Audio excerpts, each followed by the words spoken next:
Vous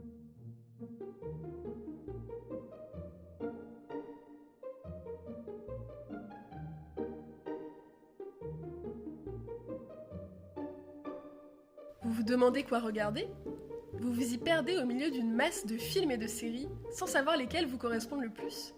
Demandez conseil, soit à des professionnels grâce à la recommandation éditoriale, ou à d'autres internautes, comme vous, via la recommandation sociale. Ça, c'est la recommandation éditoriale.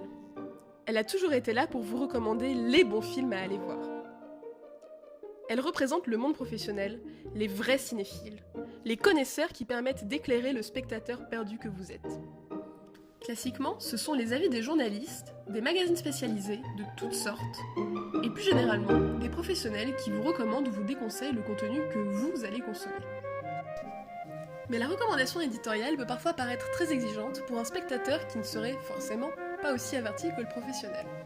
Ce pitoyable long métrage aux allures de téléfilm Goyard remplit d'une titanesque déception le spectateur, forcé de constater que le prix de sa place ne vaut pas l'infiction dentelle et abyssal ennui. On ne s'y retrouve pas toujours, et la recommandation éditoriale peut parfois paraître un peu trop intello. Face à ce phénomène, le public non professionnel a commencé à donner son propre avis, aidé par l'explosion du web 2.0. Voici donc la recommandation sociale. L'avis des gens, souvent des internautes, qui pourra vous guider au milieu de tous ces choix, en étant peut-être plus proche de vous. Très proche de vous, mais même trop proche de vous. Voyez-vous, la recommandation sociale est par définition non professionnelle. Peut donc donner son avis n'importe qui, n'importe comment, n'importe où, ce qui peut finir par être un peu envahissant. D'autant que ces recommandations se comptent par milliers, de quoi se sentir rapidement noyé. Vous pensez qu'elles ne sont pas faites pour s'entendre ? Qu'elles représentent deux visions trop différentes des critiques du cinéma ?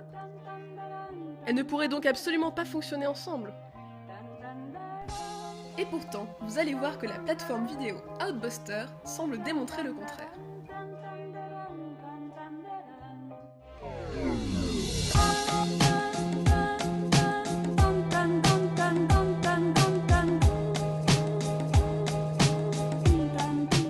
Elle vous permet de regarder des films inédits en France pour changer de l'offre habituelle. Ces films sont tous recommandés par les utilisateurs de Sens Critique. Les films diffusés doivent y avoir reçu une note minimum de 6 sur 10, ce qui valorise l'avis du public, donc la recommandation sociale. En échange de cette promotion, Sens Critique propose des liens directs vers les films d'Outbuster et notifie ses utilisateurs des nouvelles sorties. Mais la recommandation n'est pas que sociale.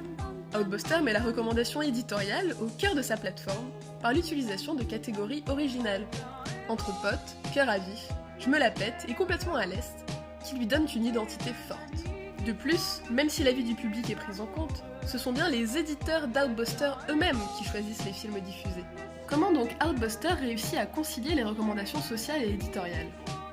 D'abord car Outbuster évite les inconvénients de la recommandation sociale classique et l'adosse à une présélection éditoriale qui lui fait gagner en légitimité. Puis, en compensant le caractère élitiste de la recommandation éditoriale en la modernisant et en l'appuyant avec l'avis du public. Vous voyez qu'elle trouve un terrain d'entente au sein de cette nouvelle plateforme, assurant ainsi son originalité et son succès. Pas vrai les deux ? Chut ! C'est ce qu'on appelle un mariage heureux.